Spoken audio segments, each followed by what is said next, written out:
Geometry, Unit 4, Section 6. Corresponding parts of congruent triangles are congruent. The acronym for that is Cpctc. It's the first letter of the important words there. And basically what this lesson comes in after you've been learning how to prove triangles congruent with side, angle, side, angle, hypotenuse, leg, and different methods. And so you've been in proofs now for a little while. Well, what we're doing here is that sometimes we're asked to prove things like in this next question here. Prove BC is congruent to DC. Up until now, all of your proofs have been prove this triangle is congruent to this triangle. So this is our first time that we're asked to prove things like parts of triangles. And the way that we do this is through Cpctc. Because what we can say is if there are triangles that contain these as corresponding sides, and those two triangles are congruent, then their corresponding parts, these two sides, are also congruent. And so that's really what this is, Cpctc, is that if I want to prove triangle pieces are congruent, if I could prove the triangles are congruent, like if I prove that triangle CAL is congruent to triangle BEL, that means all the corresponding parts are congruent. That means that angle C is congruent to angle B, angle A is congruent to angle E, and angle L is congruent to angle L, of course. And same thing for the sides, that I know CA is congruent to EB, and this side is congruent to this side, and this side is congruent to this side. Now, in order to prove two triangles are congruent, we usually have to get, at least 3 corresponding parts or pairs congruent along the way. But for a proof like this, whenever you're asked to prove something like this, you always know it's going to be Cpctc. But first thing you need to do is identify what triangles are we talking about. What triangles have these sides? And then I want to prove those triangles congruent, just like we've been doing, side, angle, side, things like that. And once the triangles are congruent, I can say that any other corresponding pairs I haven't yet listed are also congruent. So let's go through this proof right here. So I want to prove BC is congruent to DC. So here's BC and here is DC. Now, there's a couple of triangles in this picture. Which triangle am I working? You want to know what triangles you're trying to prove congruent. And keep that in mind, that at this core, it's still a triangle proof. We're just going to have one statement after that. So there are several. I could be proving this triangle is congruent to the one underneath. That has side BC. I could be proving this triangle here. That has side BC. Probably not going to prove these triangles are congruent because that doesn't have side BC, and that's not going to help me.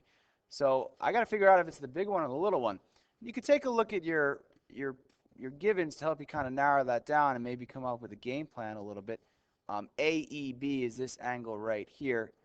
Well, that's not an angle for either the big triangle or that triangle, but it is supplementary to this angle. So right there, that's giving me a clue that it's probably this triangle here. And AC is the angle bisector of BCD. That's going to help me get these angles over here. So it's going to be this triangle here that I need to prove. So always come up with a game plan, kind of a strategy before you do anything. All right, but I think we're ready. So we need to set up our statement and reason table. Statement and reason. And the line between is kind of like the because line, I call it sometimes. I could say these statements because of these reasons. All right, so let's jump in. First, angle AEB is congruent to angle AED. That is given information. And the problem with that is, well, if I were trying to prove this triangle congruent to this triangle, that'd be an angle congruence, and I'd be done. But the problem with that is I know these are not the triangles I'm working with because I need triangles that contain BC and DC. Because if these are going to be corresponding parts of congruent triangles, then they have to be parts of triangles. And they are not parts of these two triangles. So right there, I kind of know that this is, it's a given an angle congruence, but it's an outside angle congruence. And whenever I'm given angles outside the triangles I'm working with, I actually put outside above that given. Just like when I'm given a segment that's too short, I put too short above it, which tells me I need to do the addition process. Whenever I'm given exterior or outside angles to the triangles like this, the supplementary process is going to happen. And the way the supplementary process happens is, now this angle AEB, that is not one of the three angles of the triangle I'm trying to prove congruent, but it is supplementary to this angle here, BEC, but I'm going to call it angle 1 for short. And same thing with AED, that's supplementary to angle 2 over here. And those are angles that I would like to have because those are corresponding angles of the triangles I want to prove. So the supplementary process, similar to the perpendicular process, requires two steps. I can't jump right to saying angle 1 and 2 are congruent. I have to first say that angle AEB is supplementary to angle 1. And in the same statement, I could say that angle AED is supplementary to angle 2. You know, some people will actually say that AEB plus angle 1 equals 180, AED plus angle 2 equals 180. You could write that too, or you could write is supplementary. And our reason is that two angles that form a linear pair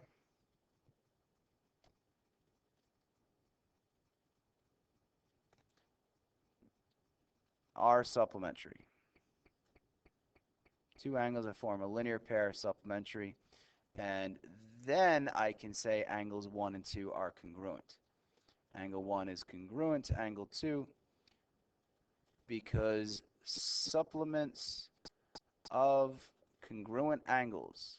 They are supplements of two congruent angles. They are each supplementary to angles that are congruent. Supplements of congruent angles are congruent. And students often mess up that wording. That's one that you definitely want to take the time to memorize. Supplements of congruent angles are congruent.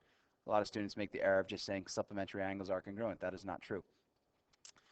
All right, so that's your first angle congruence. You can put an A there if you want, or if you want to put a check next to it, just to kind of indicate that I have a congruency between my triangles right there. Next is the bisector. AC bisects angle BCD. AC bisects angle BCD. And we know that an angle bisector cuts an angle in half. So that's given information. It's not a congruency. I need to use it, but it will tell me that these angles are congruent here. I can call them angle 3 and 4. So angle 3 is congruent to angle 4 because an angle bisector cuts an angle into two congruent angles. That's what angle bisectors do. All right, so that's another angle congruence right there. So I have two angle congruencies. I have the angles 1 and 2 and 3 and 4.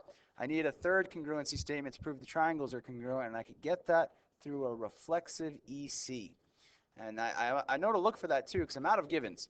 And so the only things we ever get without givens are reflexive and vertical angles, but reflexive is going to be the one here. So EC is congruent to EC, and that is reflexive.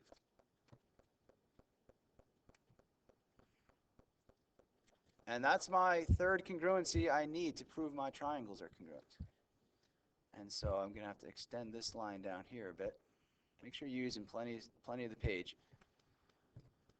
All right, I can now say that triangle, and it's a sloppy triangle. Let me draw a better triangle there. That's not much better, but that's okay. BEC. Now, it doesn't matter what I call the first one. I just got to pick 3 letters. But it does matter what I call the second one. It has to correspond to that same order. So B corresponds to D and then EC. So DEC. And that is what makes Cpctc proofs a little bit harder, is you have to identify the triangles you're proving congruent. It doesn't just tell you what triangles to prove, and you also have to name them properly. So BEC and DEC, if I had called it EBC, then I'd call the other one EDC. If I called it CBE, I'd have to call it CDE. So they do have to correspond. And what is this? I have an angle a side in between another angle, so that is the angle side angle of one triangle is congruent to the angle side angle of another. And that's where the proofs ended up until now. But now that I know, I just proved that these two triangles are completely congruent. That means that any corresponding parts, such as BC and DC, are also congruent because they are corresponding parts of congruent triangles, which makes them congruent. Cpctc. That's all you have to list, but you have to have it in the right order, and that's what it stands for. So that's how we do these proofs. And we always, like I said, we kind of know that's coming when you're asked to prove something other than triangles. You still have to prove triangles, but it's going to be corresponding parts of congruent triangles are congruent after that. Cpctc. All right, that's it. See